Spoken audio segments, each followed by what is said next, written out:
الفاتحة. أعوذ بالله من الشيطان الرجيم. بسم الله الرحمن الرحيم. الحمد لله رب العالمين. الرحمن الرحيم. مالك يوم الدين. إياك نعبد وإياك نستعين. اهدنا الصراط المستقيم. صراط الذين أنعمت عليهم. غير المغضوب عليهم ولا الضالين. آمين. الحمد لله رب العالمين. والصلاة والسلام على أشرف الأنبياء والمرسلين وعلى آله وصحبه أجمعين.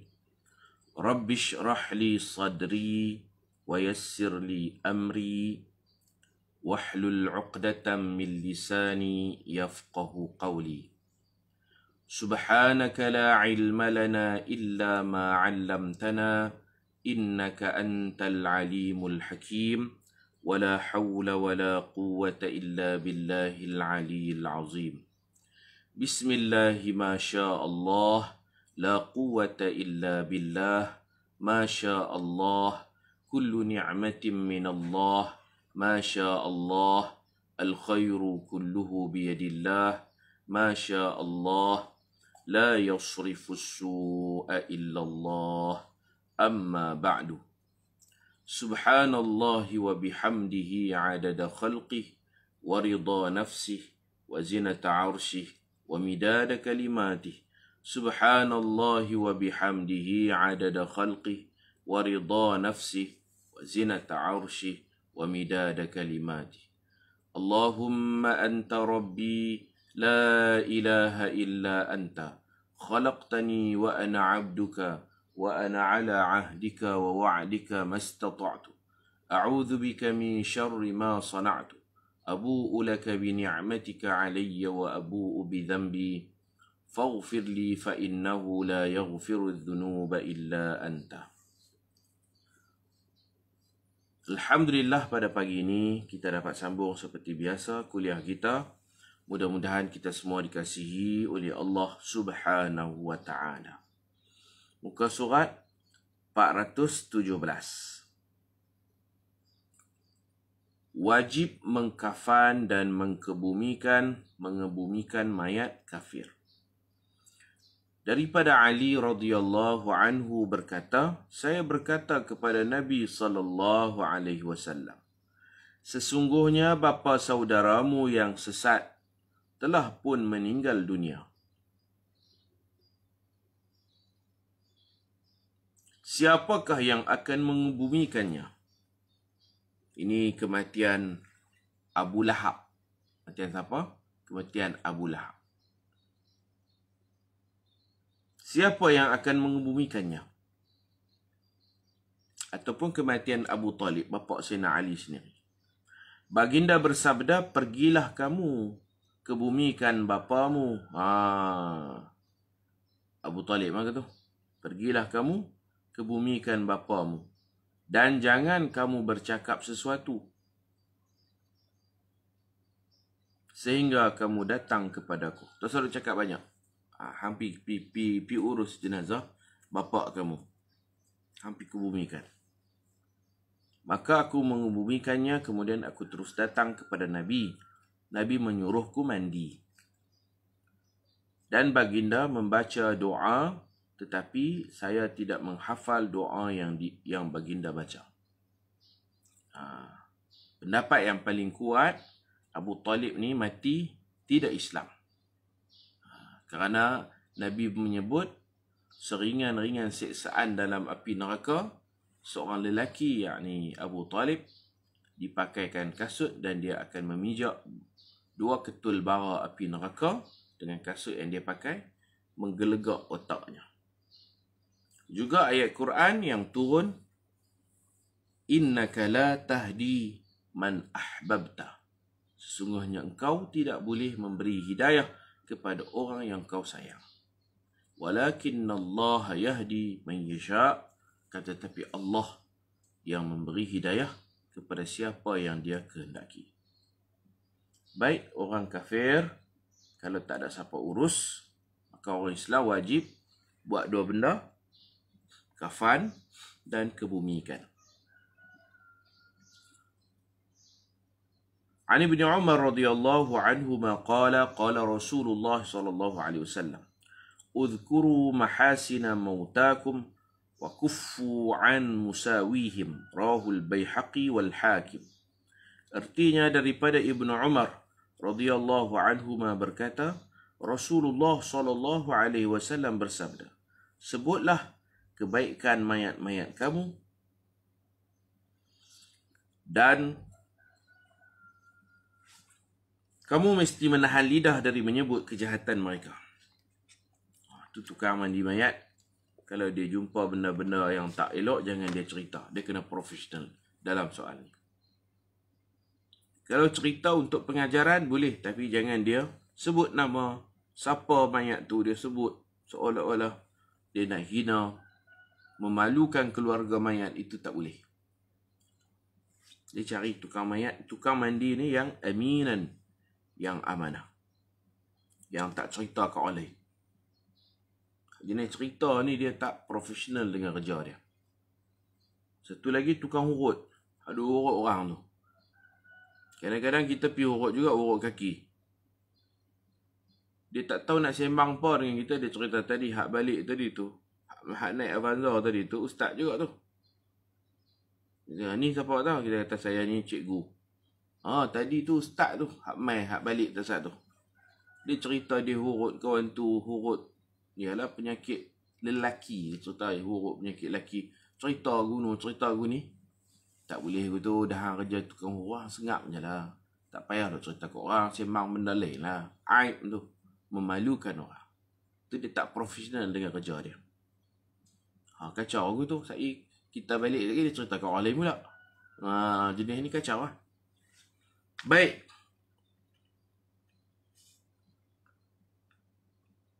Kita tengok muka surat sebelah. Jadi tukang mandi ni tak payah ramai. Tak payahlah masuk ramai-ramai. Tayang. Kena halang. Tak boleh mandi di kawasan yang terdedah. Semua orang pakai tengok. Laki perempuan pakai tengok. Jadi pameran. Tak boleh. Tidak dihadiri oleh orang ramai. Kecuali tukang mandi dan pembantunya. Cukup lah. Tak payah ramai-ramai. Tengok hadis di bawah macam mana Rasulullah dimandikan. An Aisyah radhiyallahu anha qalat, lamma aradu ghusla an-nabi sallallahu alaihi wasallam qalu wallah ma nadri anujarridu Rasulullah sallallahu alaihi wasallam min thiyabihi kama nujarridu mautana am naghsiluhu wa alaihi thiyabuhu. Falamma ikhtalafu ألقى الله عليهم النوم حتى ما منهم رجل إلا وذقنه في صدره ثم كلمهم مكلم من ناحية البيت لا يدرون من هو أن غسلوا النبي صلى الله عليه وسلم وعليه ثيابه فقاموا إلى رسول الله صلى الله عليه وسلم فغسلوه وعليه قميصه يصبون الماء فوق القميص ويدلكونه بالقميص دون أيديهم. رواه Abu Dawud. Artinya daripada Aisyah radhiyallahu anha berkata, ketika mereka ingin memandikan Nabi sallallahu alaihi wasallam, mereka berkata, tukang-tukang mandi Nabi. Nanti kita akan tengok siapa tukang mandi Nabi. Di bawah ada tu tukang mandi Nabi, Sayyidina Ali, Al-Abbas, pakcik Nabi, dan anak Al-Abbas yang bernama Fadl, Al-Fadl. 3 orang je. Sayyidina Abbas, anak dia Al-Fadl bin Abbas, dan juga Sayyidina Ali bin Abi Talib. Pakcik Nabi dan 2 orang lagi tu sepupu Nabi. Seorang sepupu, seorang lagi menantu Nabi. Keluarga terdekat yang pergi mandi. Jadi ni 3 orang ni, kata Sayyidatina Aisyah, mereka berbincang. Mereka kata, kami tidak tahu apakah patut ditanggalkan baju Rasulullah yang berada di badan baginda seperti yang kami tanggalkan dari mayat-mayat yang lain. Atau kami memandikannya tanpa membuka bajunya. Nak buka baju Nabi ke tak buka baju Nabi? Maka khilaf tentu. Duk berbincang. Setelah mereka berbeza pendapat, ada yang kata kita buka lah. Ada yang kata, hey, hormat sikit Nabi. Mayat lain kita buka. Nabi dah tak buka lah. Mandi dengan pakaian Nabi sekali. Setelah mereka berbeza pendapat, Allah mencampakkan ke atas mereka rasa mengantuk. Sehingga tiada seorang pun di kalangan mereka, melainkan dagu mereka melekat di dada. Yakni mereka tersengguk-sengguk. Nak buka tak baju Nabi? Ada kata kita jangan buka, kita hormat. Ada yang kata kita buka lah, mayat lain semua kita buka. Nak jurih mandi senang. Baju Nabi ni. Duk beza pendapat. Buka tak buka? Buka tak buka? Lain kali mereka tidur.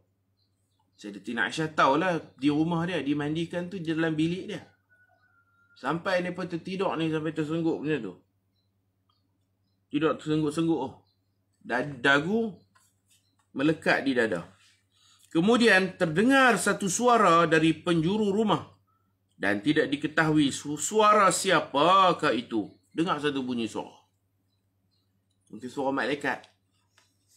Dalam bahasa Arab panggil hatif. Kedengaran suara dan tak dikenal pasti siapakah pemilik suara. Bunyi suara aja. Tuan suara tak nampak. Panggil hatif.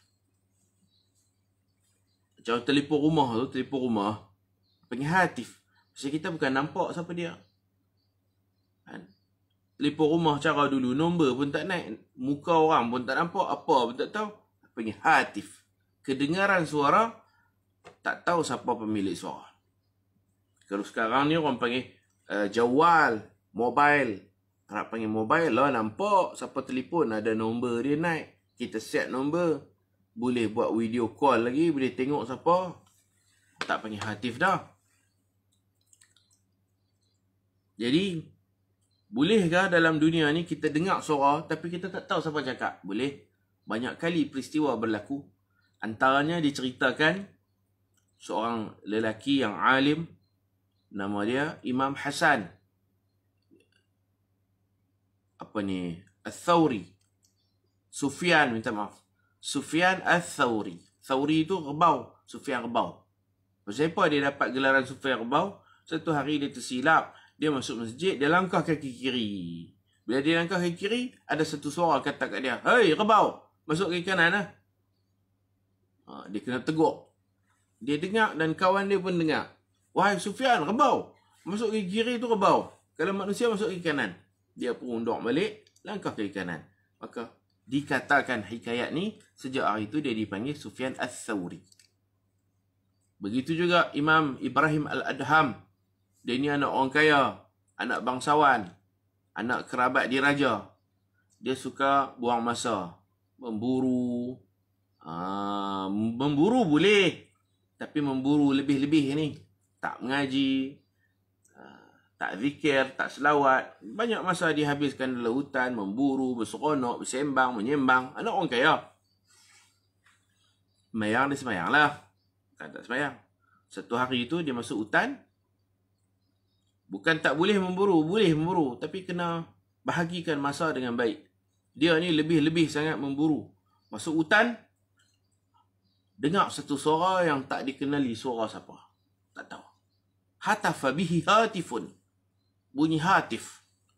Suara tu tegur dia. Alihadha khuliqta, ya Ibrahim.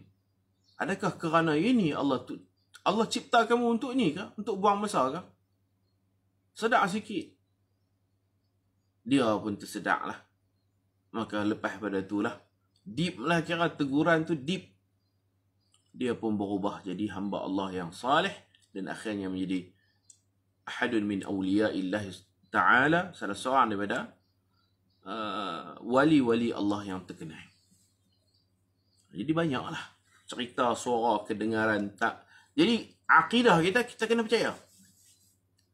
Tak mustahil. Dengar suara, siapa? Suara siapa? Hantu raya ke? Jin ke? Malaikat ke? Apa ke? Wallahu a'lam. Harap-harap suara malaikat. Harap-harap suara malaikat. Dalam buku kita 40 hadis Nabi Muhammad bercerita, terdengar suara aneh dari awan. Boleh tengok cerita tu. Seorang lelaki berjalan di tengah padang pasir, kering kontang, tiba-tiba dia dengar satu suara dari awan. Nabi Muhammad sendiri cerita. Hak tadi kita duk cerita ni bukan Nabi Muhammad. Ibrahim Adham cerita, Sufyan Ats-Tsauri rahimahumullah, ulama-ulama ni yang bercerita. Kan? Hak ni pun bukan Nabi cerita, Sayyidatina Aisyah yang cerita. Mereka duk berbeza pendapat nak buka baju Nabi ke, tak buka, tak buka. Akhirnya mereka tidur. Tidur sampai tersengguk-sengguk. Kemudian daripada satu sudut rumah tu, kedengaran satu suara memberi arahan, mandi, jangan buka baju Nabi. Siapa cerita? Sayyidatina Aisyah. Siapa cerita? Sufyan Ats-Tsauri. Siapa cerita? Ibrahim Al-Adham. Bukan Nabi. Tapi ada tak Nabi cerita? Ada. Nanti kita belajar 40 hadis Nabi Muhammad bercerita, mendidik umat di Taman Kisah. Harga RM15. Harga RM15. Nanti habis kitabnya kita sambung kitab tu. Dia lebih kepada cerita, kepada sejarah.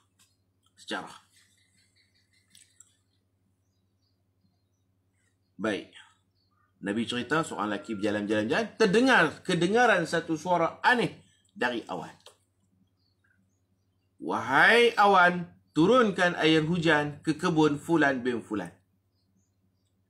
Air hujan pun turun tempat lain, tapi dia mengalir ke kebun yang dimaksudkan oleh pemilik suara di awan. Disebut nama fulan bin fulan. Pak cik ni dia petani. Petani yang beriman. Suara tu disebut nama dia. Mention nama dia di atas langit tu. Masya Allah. Laki ni pun follow ayat tu. Ayat tu jatuh sini. Ayat tu mengalir ke satu kebun. Tanya pak cik nama apa? Pak cik ni pun tanya, pasal apa hang tanya nama aku? Taklah pak cik nama apa? Dan akhirnya dia habaq nama saya fulan bin fulan. Contohlah, nama pak cik Zamri bin Hashim. Pak cik nama Zamri bin Hashim. Terkejut dia ni. Pasal apa hang terkejut pula? Dia ni kata, tadi saya dengar begini. Di atas langit tu ada satu suara sebut, siramkan air hujan ke kebun Zamri bin Hashim. Nama pak cik disebut sana. Terkejut hebat tu. Apa rahsia hebatnya nama dia ni, sehingga kita harap malaikat lah. Boleh je jin Islam kan, malaikat kan, kita pun tak tahu. Ni pun ada suara. Kita tak nampak. Kita tak nampak jin. Ada tak jin? Ada. Dan jin memiliki suara. Kita tak nampak malaikat. Ada tak malaikat? Ada. Dan malaikat juga memiliki suara. Benda ni tak pelik. Bagi orang yang tak mengaji, dia kata, karut lah tu. Karut lah. Sufyan Ats-Tsauri rebau cerita karut marut. Hang tak mau terima, tak apa. Tapi benda tu boleh berlaku tak? Boleh tak berlaku? Boleh. Bukan cerita karut. Benda boleh berlaku. Boleh diterima pada akal. Mungkin ada orang menipu. Itu soal dia lah. Tapi hakikat dengar suara tak nampak ni boleh. Tuan-tuan biasa dengar suara tapi tak nampak? Biasa? Saya pun tak biasa lah kan. Tak biasa lah. Bunyi suara. Kalau bunyi jin mengusik, bunyi suara, takutlah kita. Kalau tidur, dia bunyi suara, dia menyembang apa, takut kita. Benda tu tidak mustahil lah, boleh berlaku. Baik, kita sambung. Cerita panjang bab suara ni. Cerita panjang bab suara. Kemudian terdengar satu suara dari penjuru rumah dan tidak diketahui suara. Siapakah itu? Suara itu mengarahkan, mandikan Nabi tanpa ditanggalkan pakaiannya. Maka mereka pun melaksanakan arahan itu. Mereka menuang air di atas baju Rasulullah dan menggosok-gosok jasad Nabi, berlapikkan baju Nabi tanpa menyentuh jasad Nabi dengan tangan-tangan mereka. Ni cara nak hormat mayat. Kak Nur, Kak Mas kata tak pernah lagi lah. Takat ni seram lah. Kita pun tak mau lah Kita pun tak mau lah dengar suara-suara macam tu. Tanpa menyentuh jasad Nabi. Sebab tu cara kita pernah sekali. Takut nak dengar suara. Dia boleh dengar suara. Kita tak nampak. Jadi cara nak hormat mayat ni pakailah sarung tangan. Jangan sentuh direct. Pakai sarung tangan. Cara nak mandi tu pakai sarung tangan. Nak gosok ayak apa semua kan. Apatah lagi nak sentuh kemaluan. Kemaluan mayat tu. Tak boleh sentuh darat macam tu, pakailah sarung tangan. Sarung tangan plastik ke, sarung tangan yang diperbuat daripada kain tu sendiri ke. Jangan sentuh darat tu, gosok ni Angry Bird mayat tu. Tak boleh. Rasa kalau sentuh tu rasa. Berlapik lah. Lihat lagi tak boleh lihat. Kemaluan orang mana boleh lihat. Kemaluan orang hidup tak boleh lihat. Mati pun tak boleh lihat. Duduk selok tengok pula. Kacau. Dia sentuh je. Sentuh berlapik. Tak tengok. Dan harap-harap ayat tu sempurna lah. Ayat tu kata lah macam tu. Kalau tukang mandi ni jenis lok-lak lah. Bahasa kita lok-lak. Dia tengok habis. Kacau lah. Tengok habis. Dia nak gosok tu. Dia nak pasti yakin confirm ayat sampai dia tengok habis. Hak tu pun tak boleh tengok. Bila tak boleh tengok, tak boleh sentuh. Diingat kaedah fiqah. Kaedah fiqah sebut, benda tak boleh tengok, tak boleh sentuh. Kita tak boleh tengok rambut orang perempuan yang bukan mahram. Sentuh boleh tak? Pejam mata sentuh. Tak boleh. Tengok tak boleh, sentuh lagi-lagi tak boleh. Sentuh berat lagi pada tengok. Ma haruma bah nazaruhu haruma lamsuhu. Ma haruma nazaruhu haruma lamsuhu. Apa yang haram tengok, haram sentuh. Okey, jasad Rasulullah dimandikan oleh Sayyidina Ali, Al-Abbas dan anaknya Al-Fadl. Sebab tu Al-Abbas ni dipanggil Abul Fadl. Abul Fadl. Dia ada anak nama Abdullah bin Abbas dan dia ada anak sulung nama Al-Fadl. Al-Fadl ni saya cerita dah dulu. Nabi buat haji apa semua kan. Dia bonceng belakang Nabi sampai lalu ke satu tempat. Dia tengok perempuan-perempuan tak pakai tutup muka. Haji mana boleh pakai tutup muka. Dia duduk tengok perempuan. Dan perempuan-perempuan tu pun duduk tengok dia. Pasal dia handsome. Al-Fadl ni. Sepupu Nabi. Nabi pegang kepala dia. Nabi pusing. Jangan duduk tengok. Jaga mata. Ada yang kata 4 orang yang mandikan Nabi. Ketua tu Al-Abbas lah. Pakcik Nabi Al-Abbas. Sayyidina Al-Abbas. Dia jadi ketua. 3 orang lagi ni duk buat kerja mandi. Al-Abbas bagi arahan. 3 ni Sayyidina Ali. Sayyidina Al-Fadl bin Abbas. Dan seorang lagi anak Sayyidina Abbas juga nama Qutham ataupun Husam. Husam atau Qutham. Qutham bin Ibni Abbas. Itu satu lagi lah pendapat dalam hadis. Qutham ni dia punya pusara dia Uzbekistan. Cantik dia buat ni. Tempat nak pergi ke kubur ni tu. Buat satu laluan bukit. Naik atas bukit. Mati atas bukit. Dia membawa Islam ke Uzbekistan. Qutham ataupun Husam bin Ibni Abbas. Orang akan bawa lah. Pelancongan akan bawa. Dia mendaki. Kita naik berapa anak tangga tinggi. Dia buat lah. Lorong tu dihiasi dengan khat. Tulisan warna-warni. Kita akan panjat naik atas. Rupanya dia yang bawa Islam ke bumi Uzbekistan. Bumi Imam Hadis. Amirul Mu'minin fil Hadis. Imam Bukhari rahimahullah. Anak Sayyidina Abbas mati di sana. Dari Mekah hijrah ke Madinah. Dari Madinah ke Uzbekistan. Tinggal di sana. Mengajak, menyebarkan Islam. Dia salah seorang memandikan jasad Rasulullah SAW. Okay, kita tengok. Wal awla, yang terbaik memandikan mayat di bawah bumbung. Dan dengan menggunakan air yang sejuk kecuali kerana hajat. Kerana air sejuk dapat menguatkan badan. Macam fungsi kapuk baruih lah, dapat menguatkan badan. Haram melihat aurat mayat dan menyentuhnya kecuali dengan perca kain, maknanya berlapik ya. Sarung tangan. Dan sunat tidak melihat walaupun kawasan badan yang bukan aurat. Kawasan lain pun jangan tengok. Kalau boleh jangan tengok. Bukan takat kemaluan, kawasan lain pun jangan tengok. Dan tidak menyentuh badan melainkan dengan perca kain. Maknanya pakai sarung tangan. Dikeluarkan kotoran, ini panggil apa? Meruang. Meruang, tekan perut ni. Ada orang-orang ni. Orang yang pandai bagi mandi, dia tahulah. Sebab tu kena ada orang berpengalaman. Kita ni tolong-tolong je. Kena ada orang tua-tua. Anak hak muda ni sebagai pelapis. Dia ada ajak cara nak tekan orang-orang usus ni bagi keluar najis. Taik lah. Dikeluarkan kotoran dan lendiran daripada perut mayat dengan melakukan istinja. Dan mengambil wuduk untuk mayat. Yang ni sunat Sunat ambil wuduk. Tolong ambil wuduk kat mayat sunat. Dan sunat berniat memandikan mayat dan membasuh kepalanya dan janggutnya dan jasadnya dengan air dan bidara sebanyak 3 kali.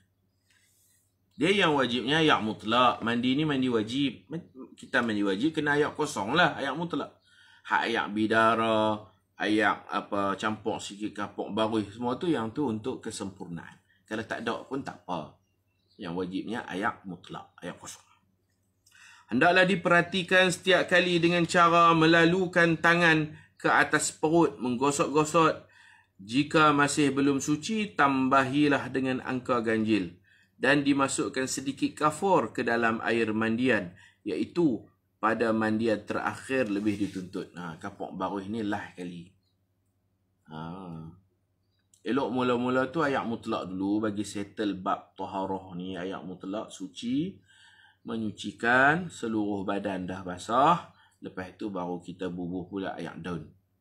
Ayak daun pandan, ayak daun bidara. Tak ada bidara kawan saya kata ayak rambutan pun boleh. Macam tu lah. Limau purut ke daun-daun yang berbau wangi lah kan. Curi. Last sekali ayak campur kapok baruh. Mana 3 ayak lah. Ayak kosong, hak tu yang wajib. Ada ayak daun, ada ayak kapok baruh. Cerita di sini boleh lah. Nak betul-betul ni kena praktikal lah. Kena pergi turun lah. Kena pergi belajar. Kita cerita ni hanya teori je. Jadi mandi tu eloknya 3 ayak. Ataupun 5 ayak. 7 ayak. Ganjil lah. Buat bagi ganjil. Buat ganjil. Perkara yang diwajibkan di dalam mandi mayat hanyalah meratakan air ke seluruh badan. Hak ni yang wajib. Ratakan ayak kosong, ayak mutlak. Hak tu yang wajib. Kemudian sunat mengelap badan mayat dengan kain. Jika keluar sesuatu dari mayat, selepas selesai mandi, tengok keluar tak lagi pula dah. Maka memadai membasuh tempat itu saja. Basuh tak payah duk mandi, cuci najis saja. Lepas mandi, nampak najis. Ni persumbat macam kapas ataupun tisu lah. Sumbat dekat kemaluan punggung tu. Itu ditarik. Bila tarik tengok tak ada kuning, tak ada apa tu, okey lah. Kalau tarik-tarik tu macam ada kuning lah, basuh lah situ. Okey. Kalau dah kafan dah, lepas tu baru nampak macam kekuningan, tu tak payah ada buka dah. Terus je kafan. Buat tak tahu je. Kapan tu. Kalau lepas mandi tak kafan lagi, nampak macam ada tarik tisu tu, tarik tengok macam kuning-kuning lah, tu basuh lah. Basuh punggung saja. Tak payah mandi. Tak payah ulang mandi. Baik, kita terus. Dalil-dalil tu tuan-tuan baca sendirilah di bawah tu. Faslun fil kafani. Fasal tentang kafan. Thumma yukaffin, kemudian mayat dikafankan. Disunatkan kepada tukang mandi mayat untuk mandi selepas selesai memandikan mayat. Tukang mandi mayat, dia balik rumah, dia mandi. Apa rahsia dia? Wallahu alam. Tapi sunat lah. Dan biasanya, saya pernah dengar dalam kursus pengurusan jenazah, orang ni dia mandi mayat, dia lupa nak mandi. Dia mandi mayat, dia sendiri tu balik lupa nak mandi, dia berehat, dia tidur, dia dapat demam. Demam tak kebah. Lambat sembuh. Macam tu. Jadi betul lah Nabi cakap tu. Rahsia ada yang benda kita tahu, ada benda kita tak tahu. Ikut je lah. Amrun ta'abudi tu ikut je lah. Siapa man ghasala mayyit falyaghtasil wa man hamalahu falyatawadda. Sesiapa yang memandikan mayat maka hendaklah dia mandi, sunat mandi. Dan sesiapa yang mengangkat mayat maka hendaklah dia berwuduk, sunat berwuduk. Mayat sampai ke masjid, kita tunggu. Buka bonet belakang, buat keluar mayat, kita tolong angkat, tolong usung mayat. Bawa masuk dalam masjid, letak dalam masjid kan. Siapa angkat mayat, dia sunat pergi ambil wuduk. Tajdid wuduk. Walaupun dia ada wuduk dah. Walaupun dia ada wuduk, tapi dia angkat mayat tadi, sunat dia pergi ambil wuduk. Yang ni orang Melayu kita tak beramal. Bila mayat sampai, kita pun ambil mayat, angkatlah, pakai angkat ramai-ramai. Yang berat sama dipikul, yang ringan sama dijinjing kan. Pakai sentuh, pakai pegang. Tak. Letak mayat, lepas tu terus buat sos mayang. yang paling tepat, lepas letak tu, jangan sembahyang lagi. Bagi peluang orang yang angkat tu, pergi ambil wuduk. Wuduk dah, ambil sekali lagi. Pasal tadi ambil wuduk kerana hadas, yang ni ambil wuduk pasal mengangkat mayat. Sebab biasa dengar wap mayat tu akan kena kepada tukang mandi. Ya, orang mati ni dia tak ada roh. Dia jasad, badan, roh tak ada. Menyentuh badan ni dia ada satu kesan kepada orang yang menyentuh, orang yang urus mandi tu. Jadi, macam tu lah. Orang angkat, dia sunat berwuduk. Yang terbaiknya mandi juga. Macam orang yang menguruskan buat turun mayat masuk liang. Dia memegang mayat, dia menyentuh mayat kan. Sunat berwuduk. Lagi balik, ambil wuduk. Yang terbaiknya mandi. Mandi lagi bagus. Tadi Sayyidina Ali, Nabi pesan dekat dia, kamu urus bapak kamu, kemudian selesai, kamu mandi. Ya, begitu. Arahan untuk mandi selepas memandikan mayat adalah arahan sunat, bukan wajib. Tak wajib. Di bawah adalah dalil. Mayat ni dia bukan najis, dia bukan bangkai. Maka kalau basuh tangan saja pun boleh, tapi afdalnya kita mandi. 422. Mengkafan mayat hukumnya adalah fardu kifayah dan disunatkan menyegerakan kafan sebaik sahaja selesai mandi kafan tu. Antara dalil wajib kafan ialah hadis Nabi SAW memberikan kain baginda kepada mereka yang memandikan anak baginda yang bernama puteri Nabi lah, Zainab binti Muhammad SAW.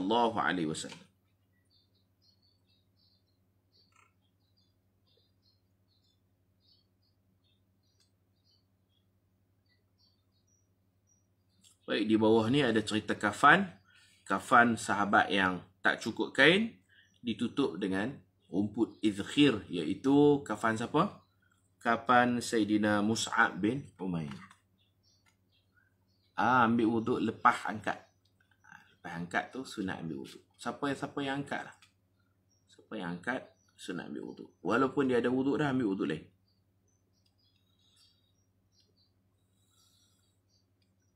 Hadis di bawah ni cerita ketua munafik. Kita baca hadis di bawah 422.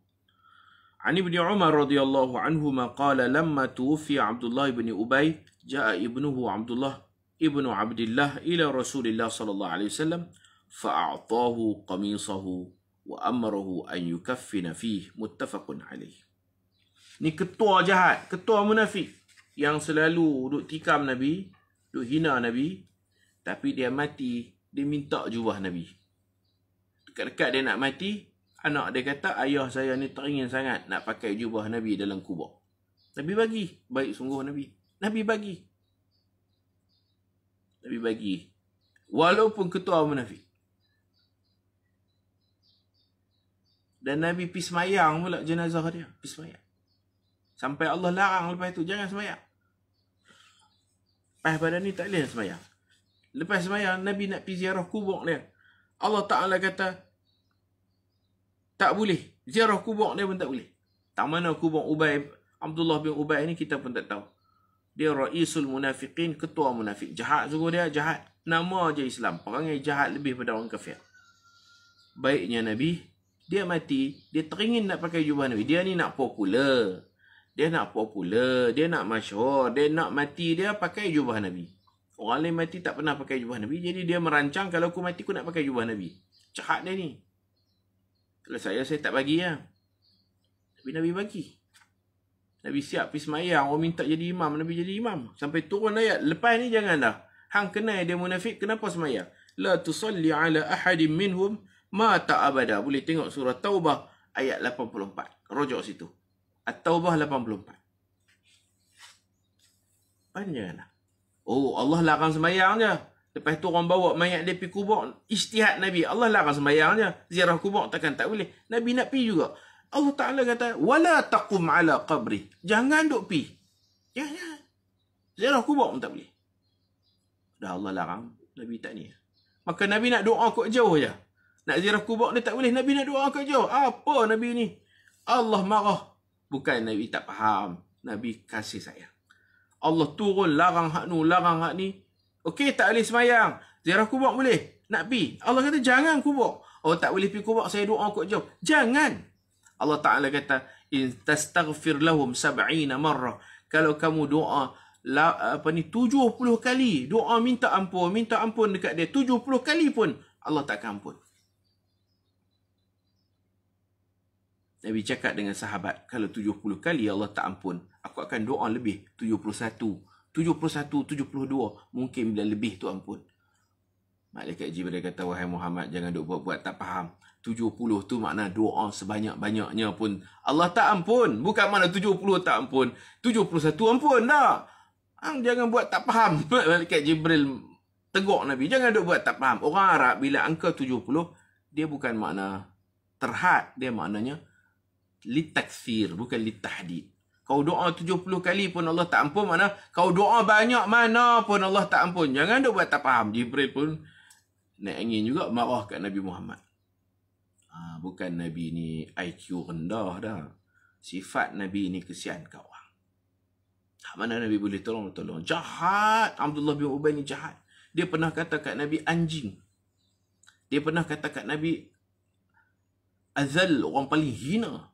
Dia pernah kutuk berdepan biasa, belakang tak selalu katalah. Dia mereka cipta kata Sayyidatina Aisyah berzina. Dia gembar-gemburkan fitnah. Viral. Jahat, tak tahu nak abang jahat. Mati pakai jubah Nabi. Salat jenazah diimamkan Nabi. Mujur Allah larang. Saya tidak, Nabi lah pergi hantar dia sampai ke kubur. Musuh ketat Nabi. Tak boleh, tak apalah. Nabi kata aku doa. Malaikat Jibril kata jangan, Allah tak bagi doa. Doa 70 kali pun Allah tak ampun. Jangan doa. Kalau 70 kali tak ampun, saya lebihkan daripada 70. Subhanallah. Bukan Nabi ni payah faham. Bukan macam tu dah. Kasih sayang Nabi, rahmat Nabi. Okey. Daripada Ibnu Umar radhiyallahu anhu berkata, ketika Abdullah bin Ubay, ketua munafik, meninggal dunia, datanglah anaknya. Anak dia bagus. Yang bernama Abdullah bin Ubay. Anak dia pun nama macam dia, Abdullah bin Ubay. Orang Arab ni kadang anak pak nama serupa je. Kita payahlah, saya nama Zamri, takkan nak buah nama anak saya pun Zamri. Zamri bin Zamri. Arab dia ada nama anak dia, sayang anak tu, dia buah nama dia sendiri.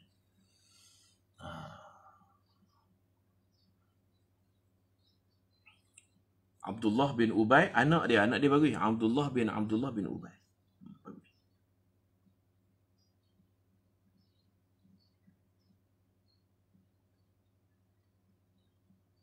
Dia ni jahat, Tok Bisan dia pun jahat. Dia pun dua-dua munafik.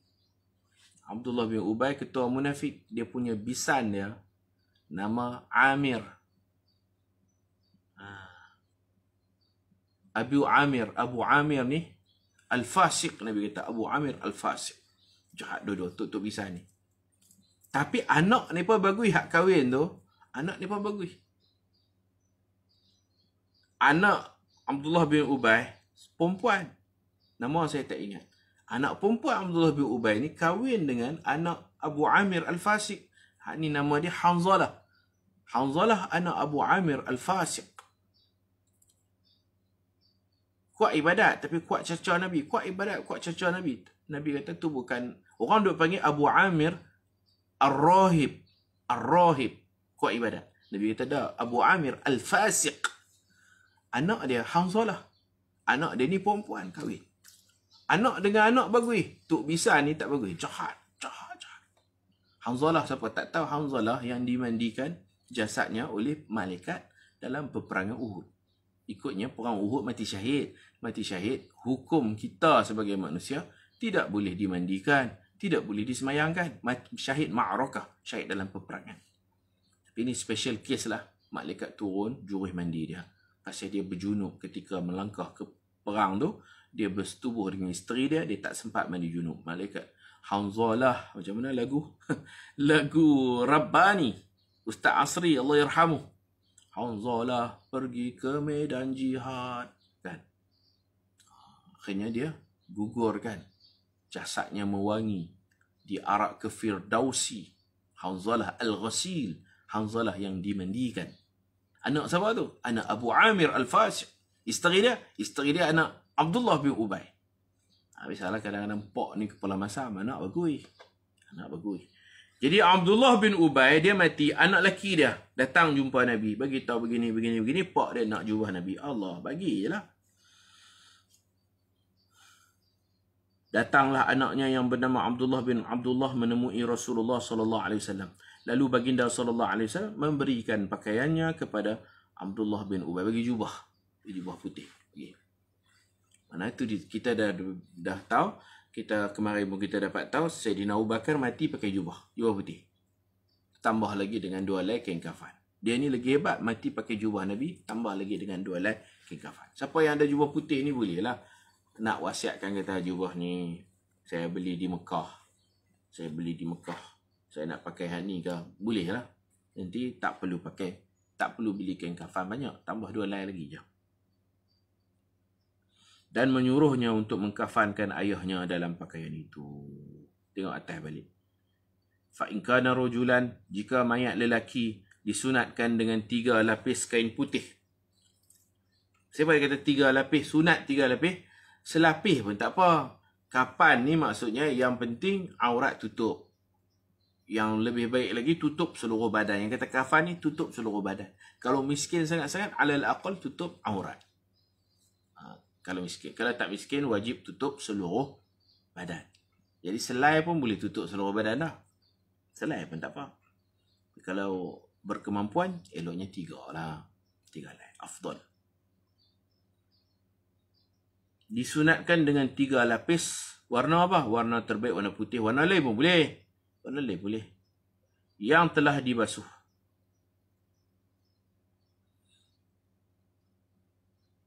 Setiap lapis menutupi seluruh badan. Tiada padanya baju dan serban. Yang ni kalau nak ikut Nabi, Nabi tak pakai baju, tak pakai serban. Tapi kalau pakai baju pun boleh. Sayyidina Abu Bakar pakai baju. Abdullah bin Ubay pun pakai baju Nabi. Jubah tu baju lah. Bila sebut Nabi tak pakai baju, bukan makna tak boleh. Jasad Nabi tak pakai baju. Orang nak pakai baju, pakailah. Kerana tidak ada larangan. Nabi tak larang nak pakai jubah. Mati pakai jubah. Boleh? Tak ada larangan. Pakai. Sebab tu Sayyidina Abu Bakar pakai, Abdullah bin Ubay pakai, dan Nabi pun tak larang. Cuma Nabi ketika wafat, orang tak buh jubah. Orang pakai kain tak berjahit tu je. 3 lapis. Putih.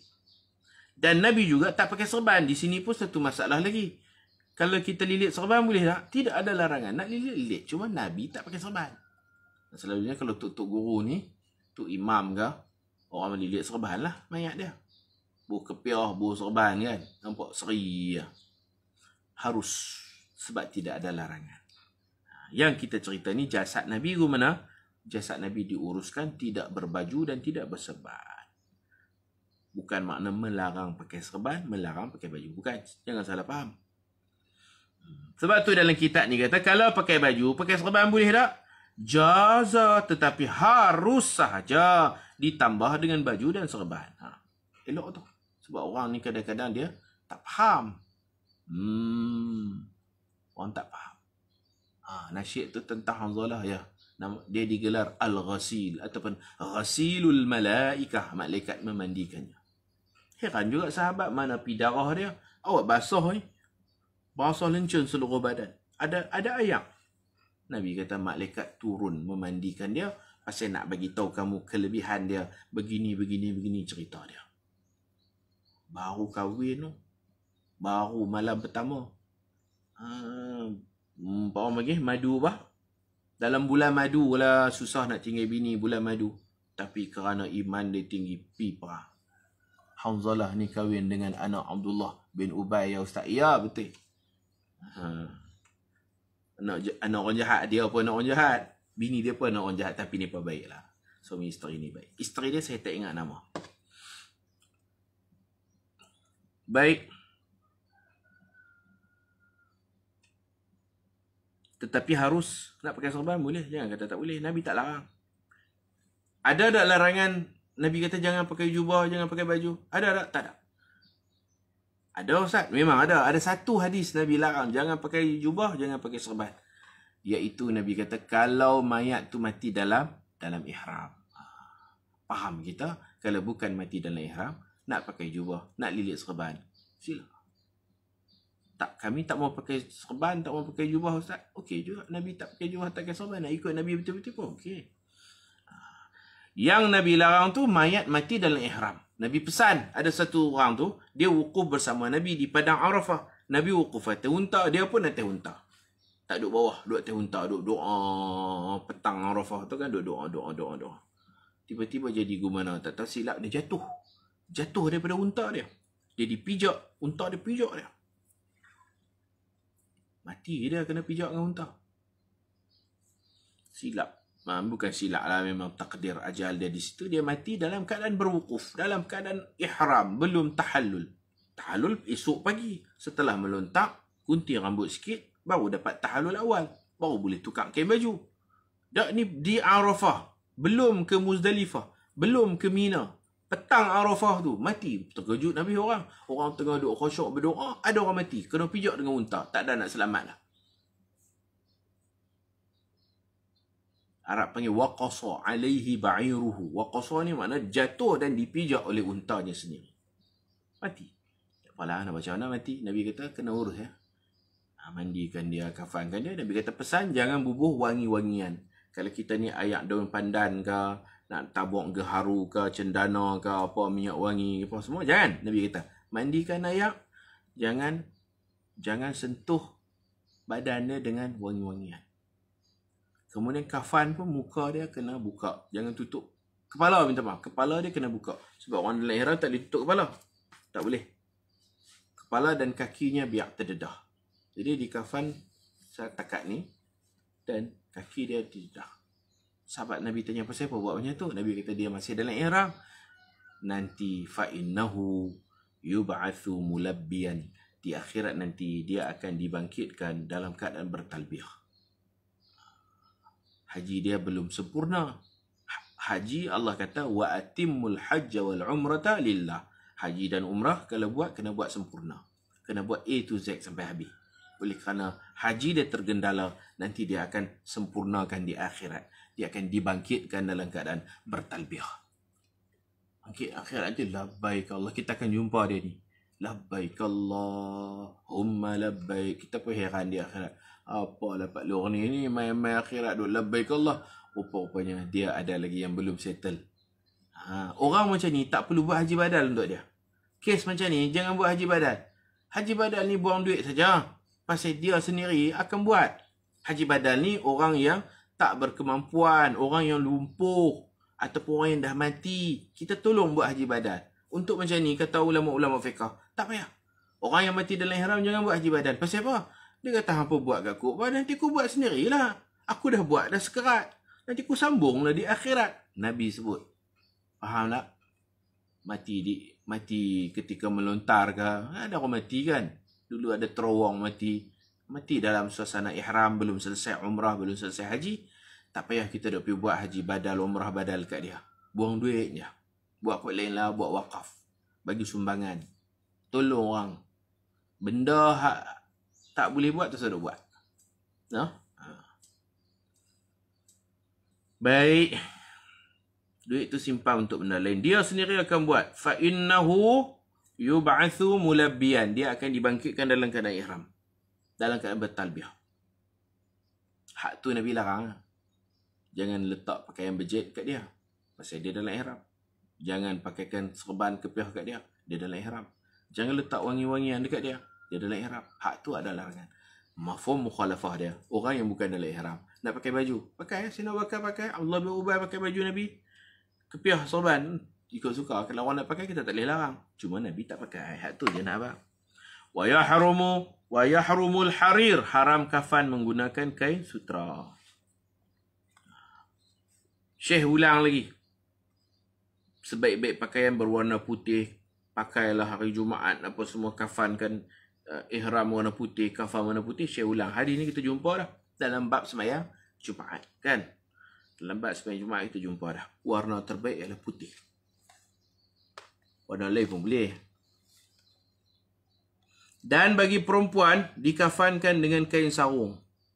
Ada kain, tudung kepala, baju, kain, baju, tudung. 3 dah tu.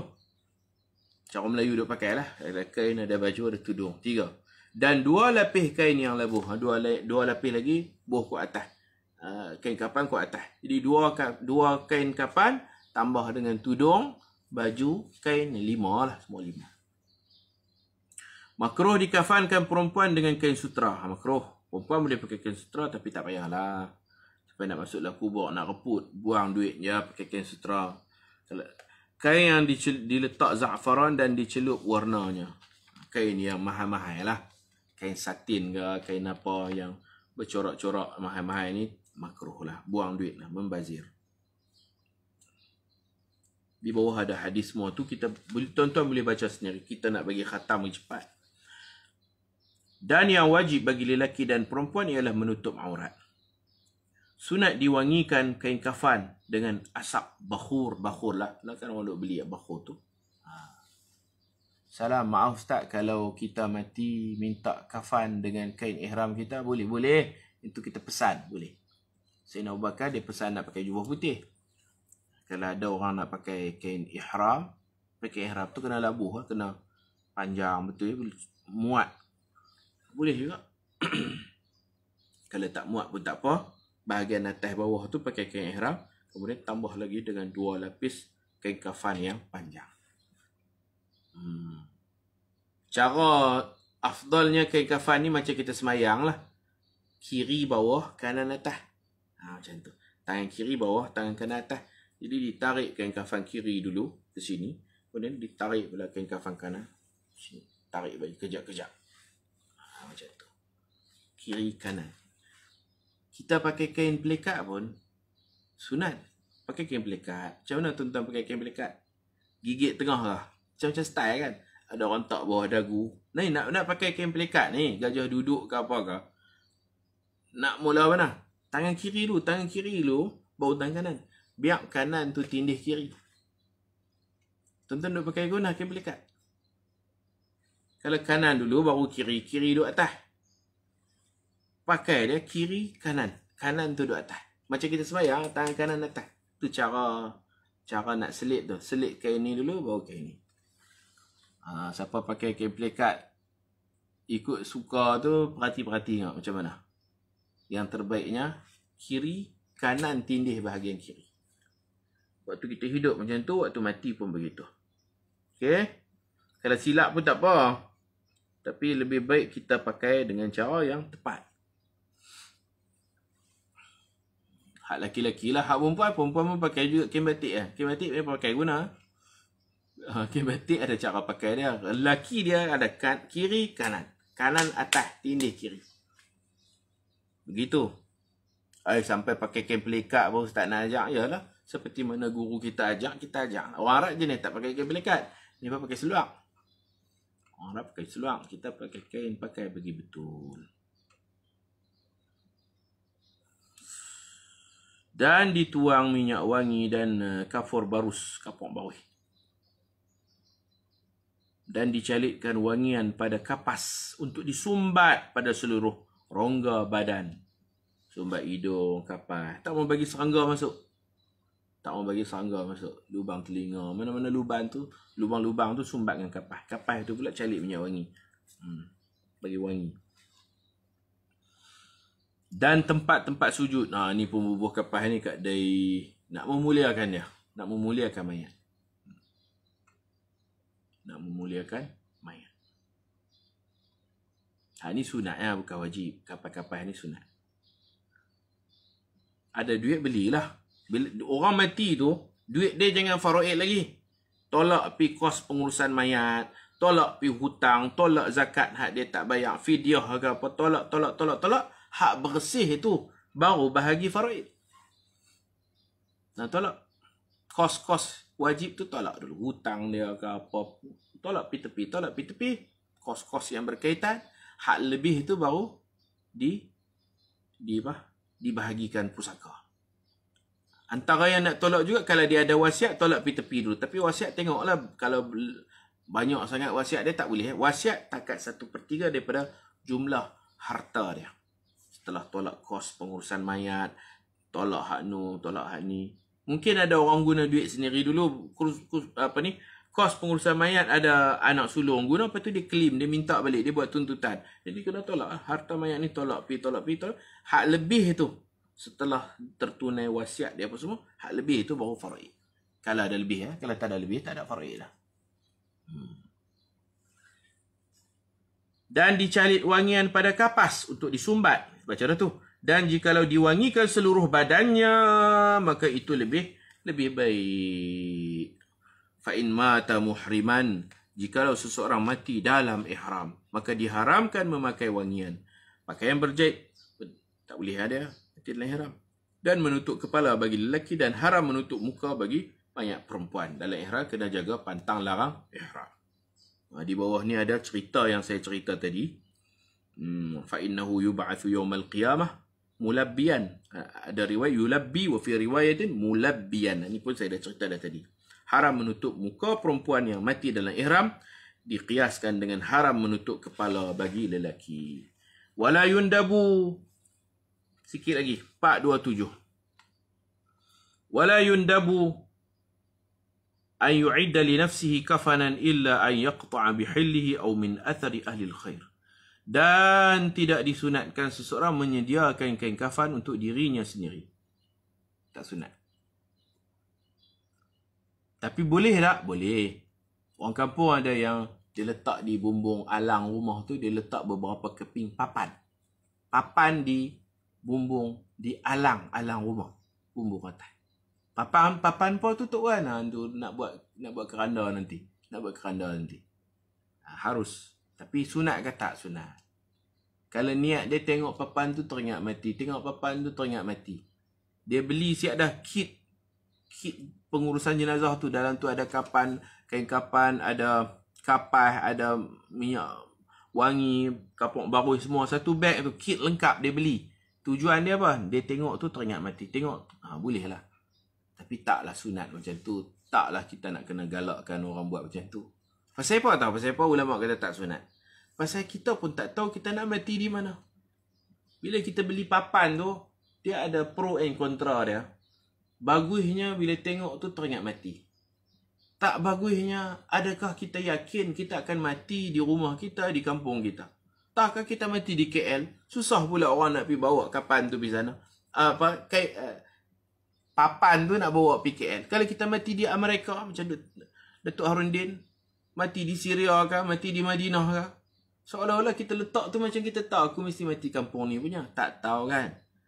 وَمَا تَدْرِي نَفْسٌ بِأَيِّ أَرْضٍ تَمُوتُ. Tak ada orang tahu di mana dia akan mati, di kubur mana dia akan dikebumikan.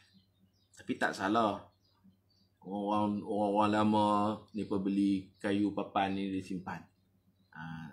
Bukan maksud dia aku tahu dah aku mati kampung. Harap-harap macam tu lah. Dia tak tahu.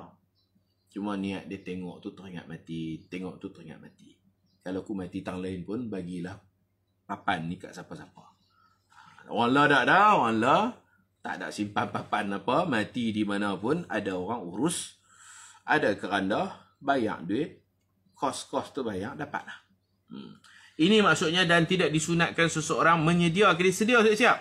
Dia sedia siap-siap kain kafan untuk dirinya sendiri. Tak sunat. Melainkan jika kain itu dipastikan benar-benar halal. Atau kesan dari orang yang baik. Orang soleh. Ada tok guru mana, syekh mana bagi kat dia jubah, hadiah dekat dia jubah putih. Allah, jubah syekh tu sendiri. Syekh bagi jubah. Syekh duk pakai jubah. Bau pun wangi, harum. Dia simpan, dia kata aku nanti mati aku nak pakai hak ni. Mengambil berkat, mudah-mudahan aku tak kena seksa kubur. Boleh lah macam tu. Apa dalil dia? Dalil dia di bawah ni ada satu hadis. Seorang lelaki, dia minta selendang Nabi, minta kat Nabi. Nabi bagi. Tujuan dia nak buat kain kapan nanti. Pasal itu selendang Nabi. Kita baca hadis di bawah. Daripada Sahal radhiyallahu anhu, sesungguhnya seorang perempuan datang kepada Nabi sallallahu alaihi wasallam dengan membawa sehelai kain selendang yang ditenun. Perempuan itu berkata, aku sendiri, makcik ni, orang tua. Dia kata, buatan rumah lah, homemade. Aku sendiri yang menenunnya dengan dua tanganku ini. Aku datang untuk menghadiahkannya kepadamu agar kamu dapat memakainya. Hadiah selendang. Supaya Nabi pakai. Dia kata, dok, ni makcik buat sendiri. Makcik dengan dua tangan makcik tenun ni. Bukan beli. Makcik buat sendiri khas untuk Nabi. Karmalak. Orang Syria panggil. Khas for you. Untuk kamu, untuk Rasulullah, supaya makcik boleh tengok Rasulullah pakai. Sejuk hati makcik. Ada orang macam tu, bagi hadiah. Ada kan? Saya dapat tongkat. Haji Aziz kita bagi tongkat. Buatan dia buat sendiri. Buat sendiri, kayu, apa semua. Bagi. Allahu Akbar. Jazahullahu anna khairul jazak. Makcik ni buat, bagi hadiah kat Nabi. Nabi pun seronok. Terima kasih banyak-banyaklah makcik. Bagi kain selendang. Bagi kain pelikat. Bagi. Tapi sayangnya ada sahabat Badawi ni minta kat dia. Dia minta. Maka Nabi pun mengambil selendang itu dan sangat memerlukannya. Nabi pakai. Nabi pakai. Kita kalau orang bagi ni, Nabi kalau orang bagi apa, Nabi cium. Sunat cium. Bagi orang seronok, orang bagi apa, ambil cium. Tapi kalau derian tak payahlah kan. Derian ambil buruk tu luka hidung. Kalau macam buku ke, orang bagi buku, orang hadiah buku. Nak macam mana? Hadiah buku. Selalunya terima kasih Ustaz. Penulis bagi buku, terima kasih kan? Terima kasih, ambil cium. Allahu Akbar. Tunjuk seronok seronok. Orang bagi baju kita pakai. Orang bagi selendang kita pakai. Syok lah orang tu. Tapi saya tongkat tak pakai lagi. Panjang umur tahun depan saya pakai lah. InsyaAllah. Tongkat ni 40. Saya belum lagi lah. Tak sampai lagi ke panjang umur, tonton doa. Tahun depan kita gunalah tongkat. Saya dapat hadiah 2 tongkat. Kena giliak-giliak tongkat tu. Hari ni pakai tongkat ni pakai tongkat ni kan. InsyaAllah. Tongkat ni pun mengingatkan dah masuk fasa bukan lagi muda. Jadi sunat pakai tongkat. Baik, Nabi dapat selendang, Nabi pun seronok, Nabi pakai. Maka Nabi mengambil selendang itu, kemudian Nabi SAW keluar berjumpa kami dengan memakai selendang itu. Dengan memakai kain itu di pinggangnya. Nabi tak tebau, Nabi pakai lilit di pinggang. Boleh je terpulang, nak tak kat pinggang boleh. Maka ada seorang lelaki, dia ni Badawi, memuji selendang yang cantik itu. Lelaki itu berkata, alangkah cantiknya selendang ini. Tak apa lagi. Dekat tu okey. Berikan kepadaku, aku ingin memakainya. Pula dah. Pula dah. Tongkat nak bubuh sekali dengan jenazah. Ikut suka. Ikut suka. Kalau tongkat mahal tak payahlah. Bagilah kat anak cucu. Jadi pusaka. Orang lain boleh guna buah dalam kubur. Buat apa kan? Tongkat mahal. Ratus-ratus tu. Tak payah buah lah. Takut jadi membazir pula. Laki ni dia kata cantik selendang Nabi. Saya nak bagi kat saya boleh. Orang ramai menegur lelaki itu dengan berkata, tidak baik kamu bersikap begitu. Nabi SAW sangat perlukan selendang itu untuk baginda memakainya. Kemudian kamu pula meminta kepadanya. Apakah kamu tidak tahu Nabi SAW tidak pernah menolak permintaan orang lain? Hampir minta apa? Hamka tak tahu Nabi ni kalau orang minta bagi. Betul Nabi bagi. Nabi bagi. Lelaki itu berkata, demi Allah, aku meminta kepada Nabi bukan untuk memakainya, tetapi aku nak simpan sebagai kain kafanku nanti. Kata Sahal, memang benar kain itu menjadi kain kafan lelaki itu pada hari kematiannya. Disimpan. Itu maksudnya. Disimpan. Memang orang Arab ni kalau dia pakai cantik, kita puji. Dia tanya, hang nak ke? Macam tu. Kalau nak, dia bagi. Kesian lah. Satu cara lagi kalau di Syria ni pun puji Syekh. Syekh pakai serban cantik ni pun puji. Serban Syekh cantiknya, cantik. Syekh akan tanya, hang nak ke? Nak lah. Nak Syekh bagi. Tapi ni pun bawa pula spare. Satu serban yang lebih cantik, yang baru. Bila Syekh bagi, ni pun bagi. Bertukar ganti begitu. Tu tak apalah. Kalau kita duk minta, habislah barang orang. Meminta-minta ni pun tak bagus. Cara dia nak dapat serban Syekh tu, dia beli serban baru. Cara dia nak dapat selendang Syekh tu dah lama dah. Dia beli selendang baru. Oh, selendang Syekh cantik. Boleh kita amalkan di Malaysia. Kita amalkan. Ada guru-guru kita yang pakai selendang, kita puji cantik. Nak lah. Nak bagi ya. Tapi gantilah, tirulah amalan orang Syria, memuji untuk dapat, lepas dapat memberi. Beri hak special lagi. Begitu. Kereta kita ada kereta biasa ya, boleh puji cantik kereta ustaz. Nak ke? Nak, kita tukar nama. Tak ada masalah. Tapi bagilah kereta hak besar lagi, hak cantik lagi. Macam tu lah. Dia minta habislah kenderaan orang. Meminta-minta tak bagus, kecuali kalau minta dia nak bagi hadiah yang special lagi, itu tak apa. Maaf, saya baca soalan yang tertinggal. Dia,